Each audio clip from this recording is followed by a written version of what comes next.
We will not enter Khazad-dûm. You will not enter Khazad-dûm. Only I have looked through the shadow of the gate. Beyond the shadow, it waits for you still. Durin's bane. The world must change, and some other power than ours must come before Durin's folk walk again in Moria.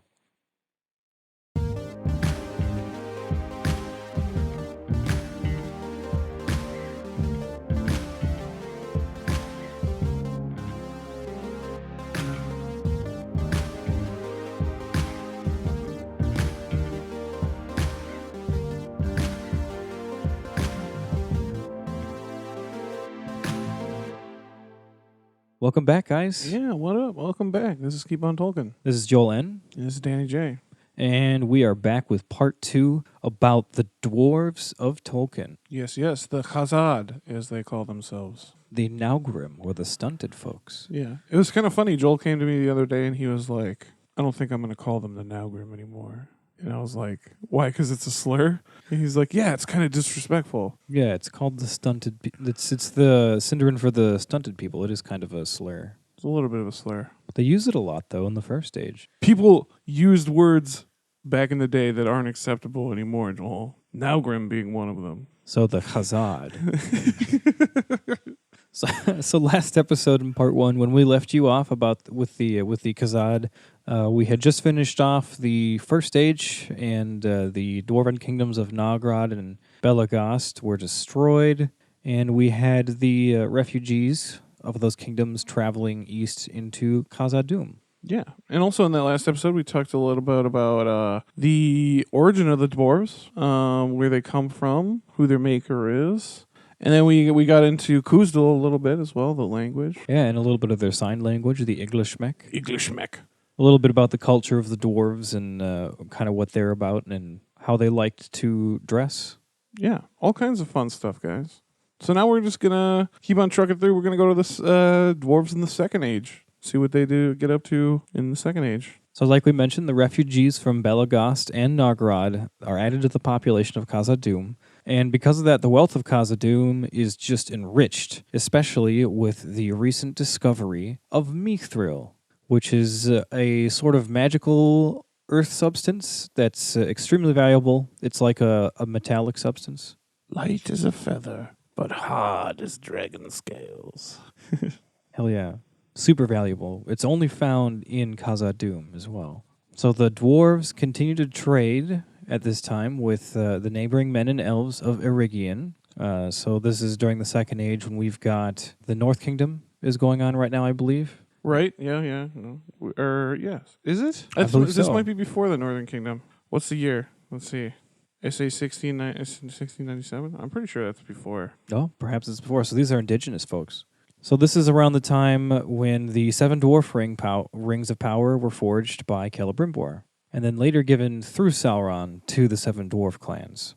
And amongst the dwarves, amongst the Longbeards, they maintain that Durin's ring was actually given to him by Celebrimbor directly. Yeah, but they don't want to. Yeah, they don't want to believe. But it's not officially said either way which is true. I think that was one of those points that Tolkien was editing that he never quite settled on. Mm-hmm. The Dwarves of Moria actually did fight in the War of Sauron and the Elves, but in the year SA 1697, they shut the doors of Khazad-dûm, and the inhabitants no longer ventured out into the world. Yeah, because this is when Sauron was becoming a real big problem. Yeah, because he had basically conquered all the land around Khazad-dûm. So yeah, this is when his reign was, as big as it's ever been, right, in Middle-earth? Yeah, this is when he's at the height. This is before the Numenoreans sail over to help. Oh, yes, that's right. Yeah, so this is much earlier than the Northern Kingdom. This is in the Age of Numenor still. So that's also when Khazad-dûm gained its new name of Moria, which is Sindarin for the Dark Chasm or the Dark Pit, because that's more or less what it was to everyone else, because nothing ever really came out of there. So in 3429 of the Second Age, the Last Alliance was formed, and we've talked about this in a few episodes now. We've more mentioned it. Yeah, we've mentioned it, and we are... For Season 3, guys, we do have a planned episode planned for The Last Alliance. So we're going to get into the nitty-gritty of it then. So I think it's going to be super epic, too. Yeah. So, again, now we're not going to get much into it. But here's a little thing of what the dwarves did. Yeah, because the dwarves were involved in the Last Alliance, and I think in a previous episode we had stated that they were not. Yeah, we did, and we have to correct that. We are here to correct ourselves. We are here to redact that statement. The dwarves were involved in the Last Alliance. I apologize for any inconvenience this misinformation may have caused here. It's just that there really isn't much known about what they did in the Last Alliance. No, just that they were there. Yeah. That's all that it was. Because the Last Alliance saga is a years-long endeavor. Right, there's like years of people meeting people and building forces and all sorts of stuff. And then the siege was 7 years? 7-year-long siege of Barad-dûr, yeah. So in the Second Age year 3434, that is when the troops of Durin IV in Khazâd met up with the rest of the alliance. The dwarves of Khazâd sent 50,000 dwarven troops to join the alliance. Yeah. That's a huge chunk of troops. Yeah, that's a lot of dwarves. Especially for not having really information on what those 50,000 dwarven troops did. Yeah. The Last Alliance proper was comprised of elves of Lindon. They were led by Gil-galad and Círdan the Shipwright. That's right. The Dunedain of Arnor, led by Elendil. The elves of Imladris, they were led by Rivendell, by Elrond. Imladris being Rivendell.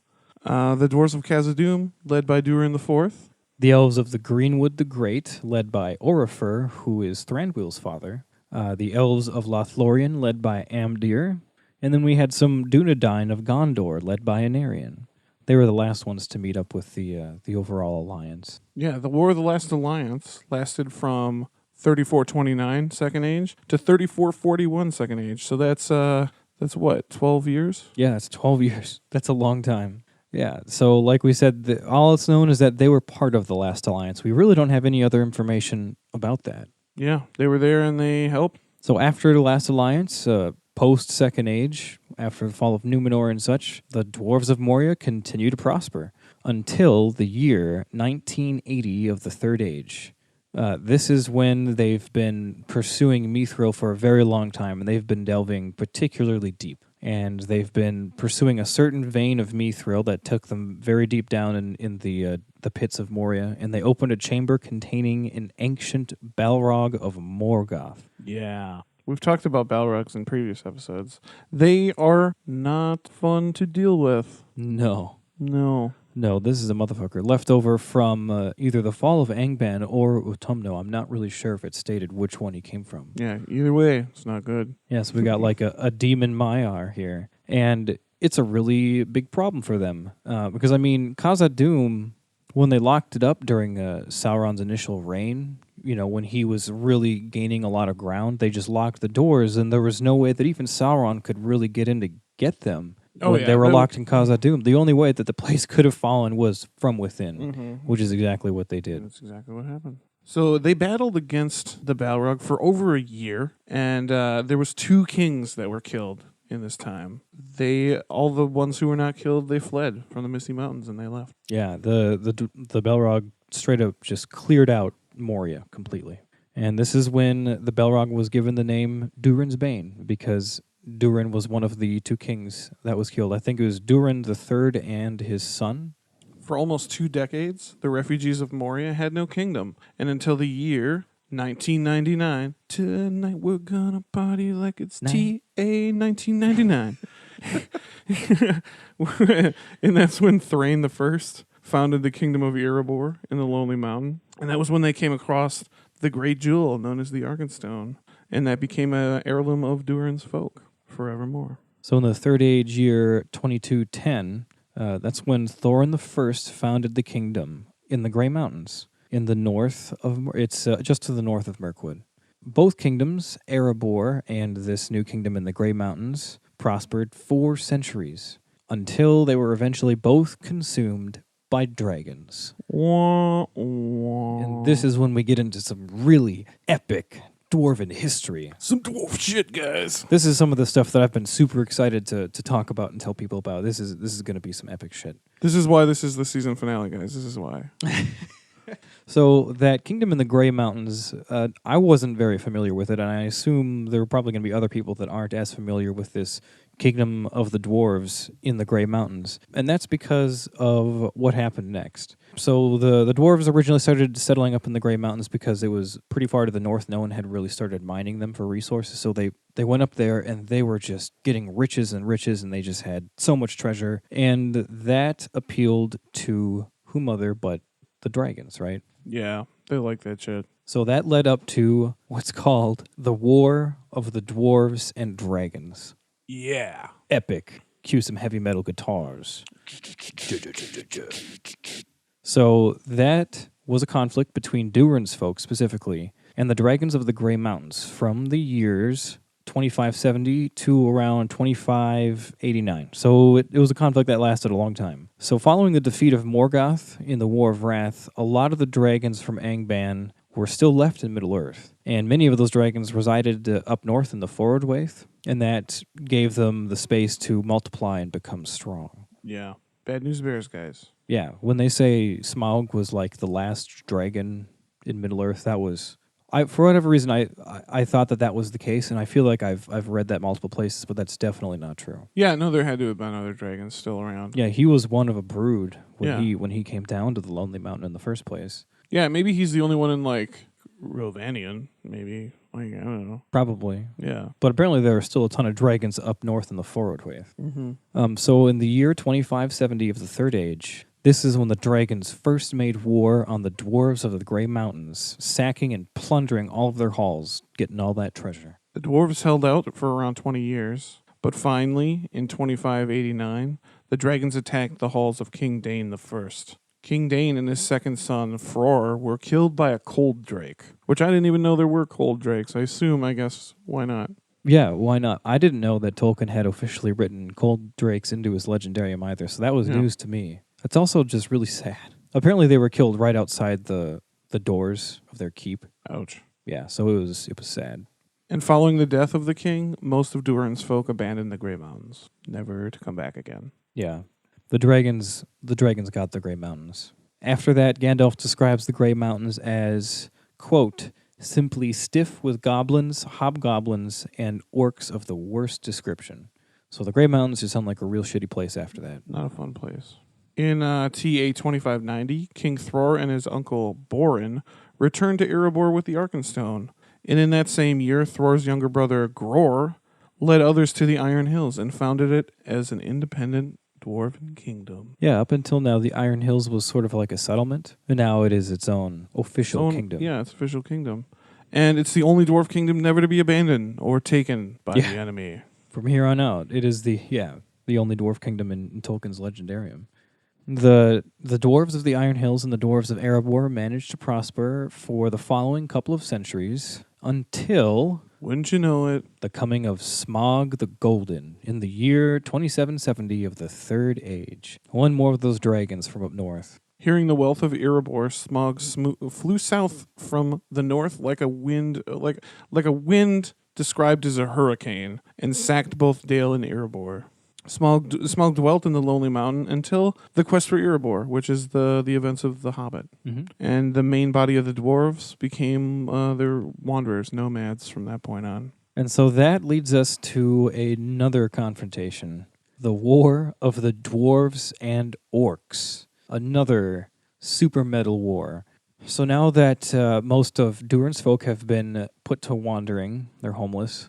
In the year 2790, Thror, who had been king of the Lonely Mountain, attempted to reclaim Moria. I mean, they wanted a kingdom. Yeah, they wanted something to call their own. But unfortunately, Thror was slain by orcs when he went to go check it out, and his body was mutilated by Azog the Defiler. Azog the Defiler is a real character. Like when they pulled him and put him in the Hobbit movie, he's not supposed to be there, but he was a real character. Mm-hmm.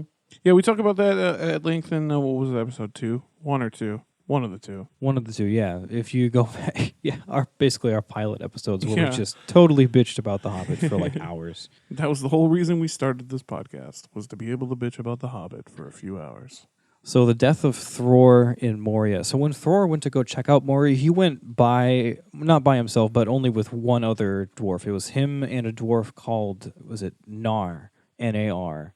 And basically, Nar was like, you shouldn't go in. And he's like, I'm going to go in and check it out. And he goes in and he disappears until basically his dead body gets thrown out.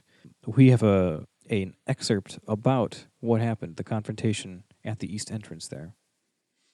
Then Nar came up and found that it was indeed the body of Thror, but the head was severed and lay face downwards. As he knelt there, he heard orc laughter in the shadows, and a voice said, If beggars will not wait at the door, but sneaking in to try thieving, that is what we will do to them. But if his family wish to know who is king here, the name is written on his face. I wrote it. I killed him, and I am master. Then Nar turned the head and saw, branded on the brow in dwarf runes, so that he could read it, the name Azog. Weeping, Nar fled down the silver lode, but he looked back and once saw that the orcs had come from the gate and were hacking up the body and flinging the pieces to the black crows. That was the beginning of the war of the dwarves and the orcs.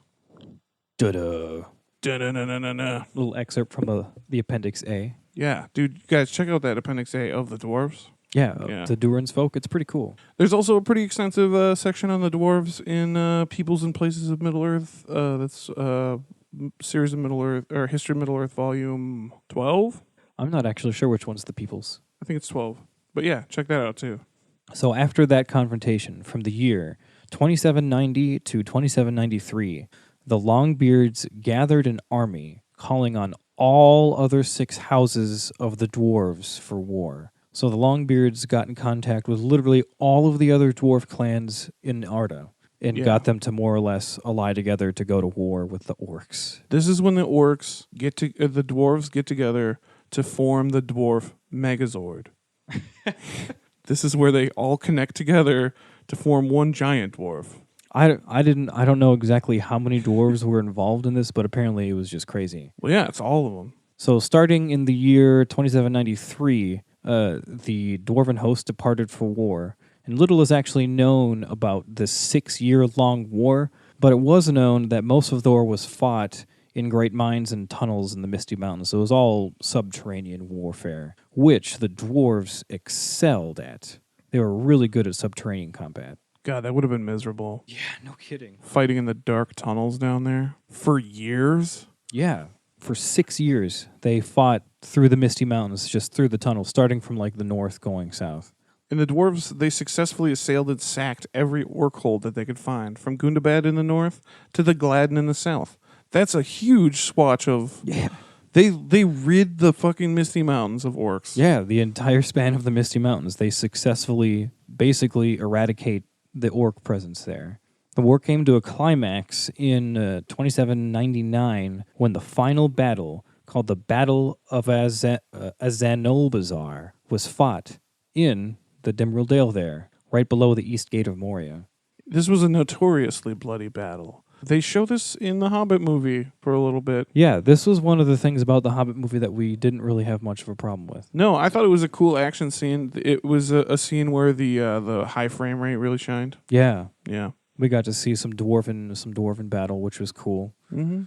The dwarves finally gained victory at this battle when reinforcements arrived from the Iron Hills, and Azog was slain by Dane Ironfoot. Yeah, there was a really epic moment in the battle when I think it was which king was killed in that battle? Was it Thror? I think it was Thror. So in the battle of the Dimril Dale there, one of the kings is killed. I believe it's Thror. I'd have to double check. And Azog turns around and holds his head up in the air. And he's like laughing. And then he realizes that it's pissed off all the dwarves to the point where all the dwarves are just slaying. They're just killing like motherfuckers. And especially now with the reinforcements from the Iron Hills, they're just destroying. And like his laugh, they said it's like, a rout. Yeah. Yeah, they said his laugh like was caught in his throat. Mm-hmm. And then he turned to run back towards the gate. He's like, oh, and shit. Dane had a super badass moment that's like super renowned where he did this crazy leap and he like leaped over a bunch of people that were fighting and cut off Azog's head. Just boom. The $6 Million Man thing. Right? Yeah. As he's just jumping. Like I gained so much respect for Dane Ironfoot. He was super young at this time too, Yeah, he's just a boy. so it was super impressive. Yeah, and they totally fucked up Dane in the movie. So after the battle of the Dimrill Dale, the battle of Azanol Bazaar, the who is now king Thrain, because like we said, the other king died in the battle. He wanted to enter the city right away to go reclaim Moria, because all the orc troops that had lived, everyone retreated back into Moria. But the other dwarf houses, they refused. Yeah, they said that the city was not their father's house, that they had honored Thror's memory by fighting, and that was enough.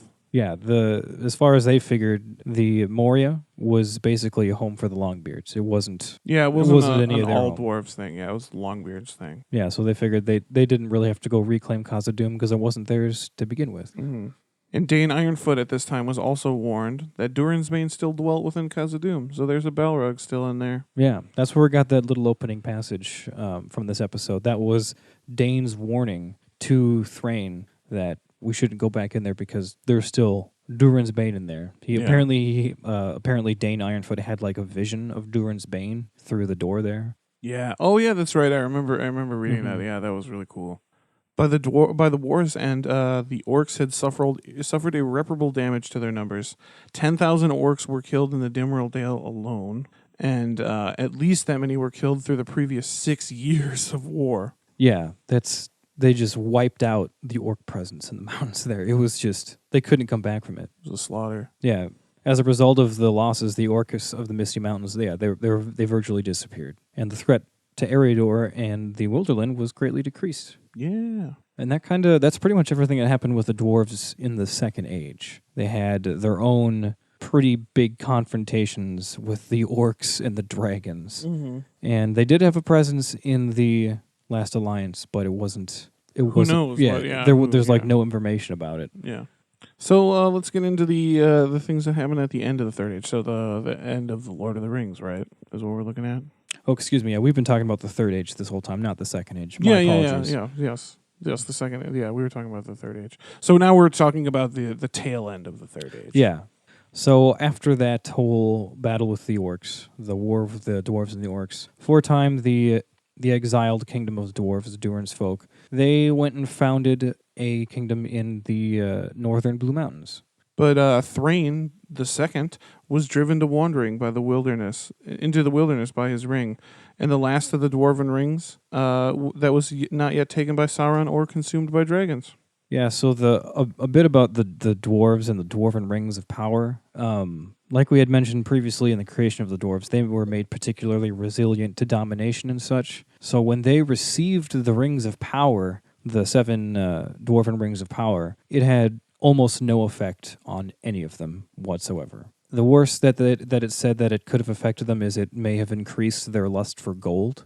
And then also in this instance, they believe that since Sauron was coming back again at this point in the Third Age, that the power of those rings was increased a little bit, and that's what drove Thrain to get kind of unrested and start wandering around. Mm-hmm.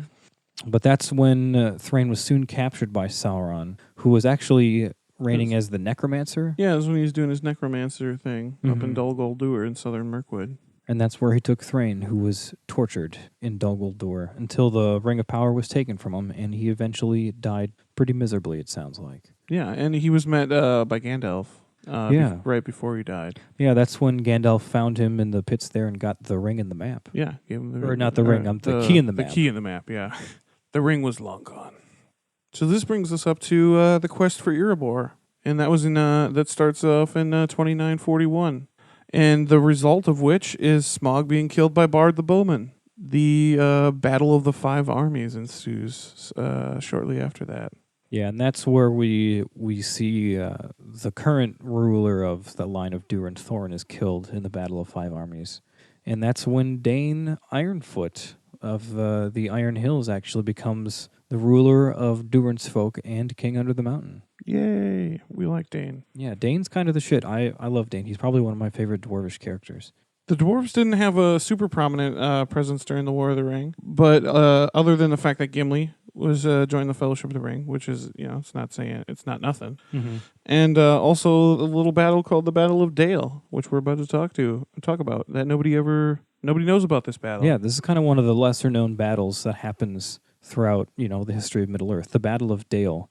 Some people may be thinking of, oh yeah, that's when, Smaug went and sacked Dale. No, this is No, sir. This is a different battle indeed. Yeah, this is not the battle with Smaug. This isn't the Battle of Five Armies. This is something that happened during the War of the Ring. So on March 17th of the year 3019. So this is like balls deep into the Lord of the Rings timeline, with the Fellowship quest and whatnot. And this is right around the same time as Minas Tirith and Pelennor Fields, correct? Yes, this is right around the time of Pelennor Fields. So during that time, Sauron sent a host of Easterlings to attack Dale. Fucking Easterlings. Yeah, I think they were originally meant to basically fight their way through there and kind of attack the northern portion of the free peoples. Mm-hmm. And eventually meet up at Pelennor Fields and finish everything off. Finish everything off. After 3 days of heavy close quarters fighting, the combined forces of the men of Dale under King Brand and the dwarves of the Lonely Mountain under King Dane Ironfoot were forced to retreat to the Lonely Mountain. And this is when the unfortunate death of King Dane comes about. King Dane Ironfoot was killed as he stood defending the body of his ally, King Brand. Because the Battle of Dale was very bloody. They lost both their kings. Yeah, man. Like it was a big deal. The king of Dale and the king of Erebor / Iron Hills is killed. It's a big moment, and it's not really talked about. The fact that this battle was won really helped not to screw over the Battle of Minas Tirith. Yeah, it actually had a really big effect ultimately. Ultimately, the battle ended on March 27th when the new leaders, Bard II and Thorin III Stonehelm, managed to lift the siege and drove the Easterlings out of Dale. The battle was super important for the future of Middle-earth because though it may not have ultimately changed the outcome of the overall War of the Ring, it did divert a very large portion of Sauron's strength from some of the northern strongholds of the free people like Lorien and Rivendell and Mirkwood. They were left more or less untouched from the War of the Ring, which is great. And Dale was rebuilt following the siege of the Lonely Mountain, and Thorin III and Bard II sent their ambassadors to King Elisar's coronation. Yeah. Yeah, it's a nice little... everyone getting together. Yeah, everyone getting together to see the new king. It's exciting. For more on that, see the Aragorn character profile. Mm-hmm. That was one of the... it's a few episodes back now. Yeah. So that's more or less the end of the Third Age, and there isn't a hell of a lot of information about dwarves in the Fourth Age, because Fourth Age stuff is kind of... It's here or there. It's here or there. I'm not really sure what is canon and what isn't. There is a decent amount of information there, but not a hell of a lot. So at the start of the Fourth Age, Gimli is actually said to have led a group of colonists from the Lonely Mountain to the glittering caves beneath the Hornburg in Rohan. And that's where he actually establishes another dwarven kingdom, where he ruled there for more than a century. Yeah, he was always talking about how much he loved those caves. Yeah, when they went to help with the whole battle at Helm's Deep, and they checked out the caves, he was so in love with the caves because they're some of the most beautiful natural caves that he had ever seen, and he's a dwarf, so that really means a lot. It means a lot, yeah. Yeah, like when the war was done, he made Legolas promise him to go visit the they would caves, go back and visit, and in return he would go with Legolas to go visit Fengorn again, because Legolas really loved Fengorn. Yeah. They were best buds. Yeah, it's a cool relationship. It's awesome. We'll talk about that here in a little second. Here. Yeah, actually. So at this point in the Fourth Age, it's said that the dwarf population began to dwindle because most male dwarves didn't desire wives, and those who could, or those who did, couldn't find one. They were very few and far between, the dwarf women. They're like less than a third of the population, like we had said. Yeah, rough, right?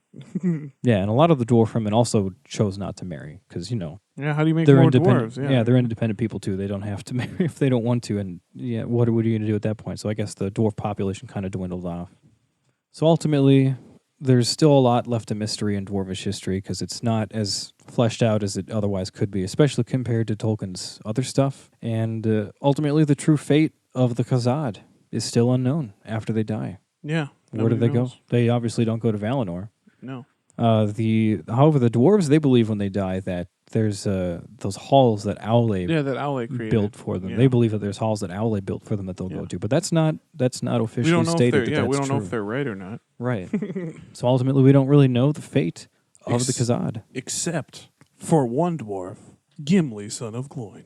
That's right. We know Gimli's fate.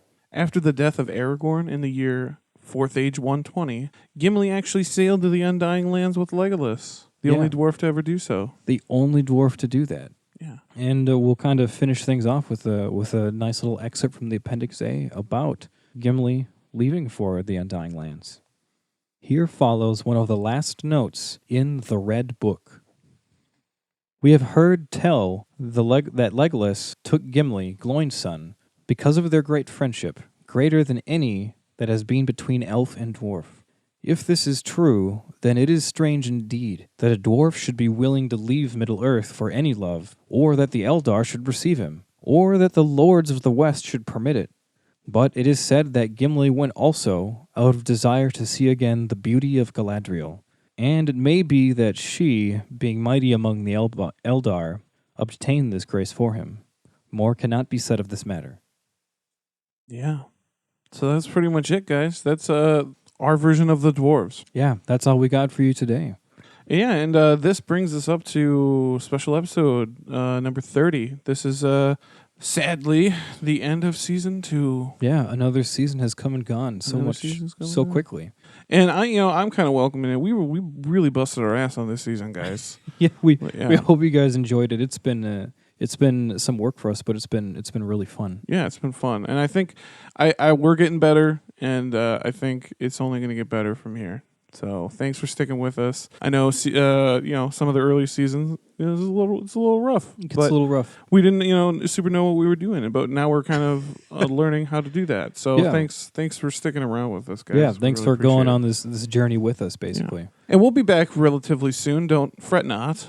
Fret not. Oh no, we'll definitely be back. Yeah, it shouldn't be too long. I mean, me and Joel are probably going to end up recording episodes anyway. Yeah. And just waiting to release them. I mean, while you're waiting for more stuff to come out, talk to us. Yeah, talk to us on social media. Go back, listen to previous episodes. We'll still probably be throwing out updates on social media, maybe some videos and things. So come check us out and talk to us. Yeah, and we got some cool things coming up in the future. We got some video projects we're going to be doing with our friend Thomas Bailey, which might be coming out in between these 2 seasons here. We'll see. But yeah, we'll be back, guys. Don't worry. Yeah. Thanks again for keeping on Tolkien with us. For keeping on Tolkien with us. For 2 seasons. For 2 whole seasons, guys. We love you guys. Yeah, we love you so much. Thanks for listening. But that's all we got for today. Yeah. Should we thank some people?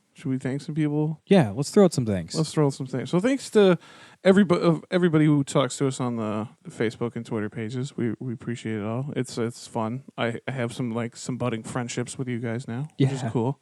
Thanks to our editor, who I think he remains unnamed. Well, we have a name for him. But we do have a name for him, Ruatan Linesse, which means the man with many names. But he really helped us out this season. We had a little switch between season 1 and 2 with our editing situation, and he really bailed our asses out. And he pulled through. It was great. Yeah, and he's been really great. So he's a great part of the team. Yeah, if you think the podcast is sounding good, it is because of that man there.